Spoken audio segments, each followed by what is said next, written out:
The Chinese regime claims it's beating the coronavirus, but that might not be true. China could see a second wave of infections, and they already know who to blame.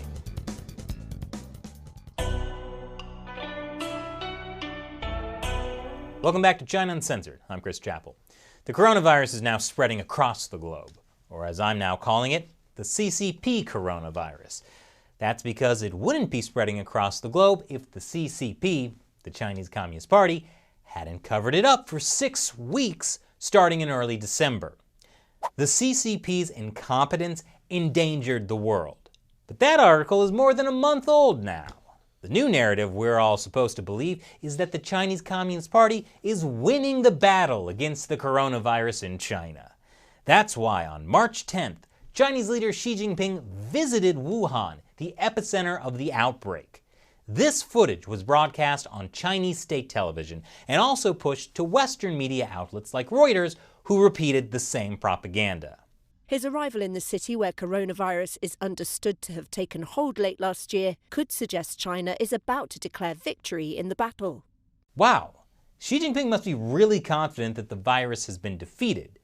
At least you'd think that if you didn't know that he never actually visited hospital workers in Wuhan. He was talking to them through a screen, which he also did not touch. A week or so later, state-run media reported that Wuhan saw no new cases of the coronavirus.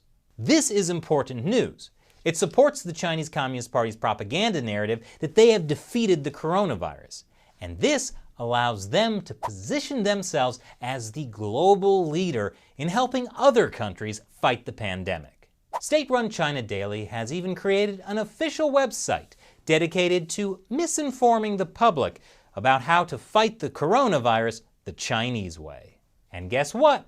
It's working! Gosh, Italy, you're so smart to listen to the Chinese Communist Party. Please, ignore how their incompetence is the reason your citizens got infected in the first place. In fact, Chinese authorities are so confident that they can make people believe that China is saving the world that they're proposing a new Health Silk Road to go along with everyone's favorite Belt and Road initiative. But the Communist Party's new propaganda narrative that it's beating the coronavirus is going to backfire. China is most likely going to see a second wave of the coronavirus outbreak. Maybe they already have, and we just aren't being told about it. See, during the CCP coronavirus outbreak, half of China was put on some sort of lockdown. People weren't going to work. The Chinese economy has been shrinking badly. But an economic slowdown threatens the CCP's legitimacy, which is based on the promise of making people rich. So, the CCP is now facing a tough choice. Continue strict safety measures to protect the people, or tell them to resume work to protect the CCP. Just kidding, it wasn't a tough choice. Factories have started reopening, and some local governments have been installing mandatory productivity quotas. But the problem with telling hundreds of millions of people to get back to work is that it gives the CCP coronavirus a chance to spread again. But if a second wave of infections happens or has already begun to happen, they'll try to cover it up. Remember, you can't trust statistics from the Chinese authorities. Each level of an authoritarian government is incentivized to downplay bad news. So when they say they have no new infections, it's hard to know if that's true. The Chinese Communist Party's current narrative is that they're well on the way to winning the people's war against the coronavirus. So when the second wave comes, they're just going to do what they did before.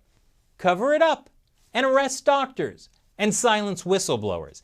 This is how the CCP operates. You can't teach an old bear new tricks. The new wave of the CCP coronavirus could already be happening in China. This study, published based on Chinese data, suggests that for every confirmed infection, there are another 5 to 10 people whose infections haven't been detected. But this is potentially a huge problem. The study says that during the early days of the outbreak in China, undocumented infections were the infection source for 79% of documented cases. In other words, what we don't know will hurt us. It will hurt everybody. Just wait till a bunch of Chinese Communist Party officials start getting the coronavirus. Then maybe we'll see those safety measures put back in place. And they won't blame themselves. The Communist Party will just spin a new narrative, like blaming the rest of the world for infecting China. In fact, they may already be laying the groundwork for that narrative. China confirmed it had no new domestic cases on Wednesday, but it reported 34 new cases among people who recently returned to China. I really hope a second wave of infections doesn't come to China. But if it does, we may be able to see it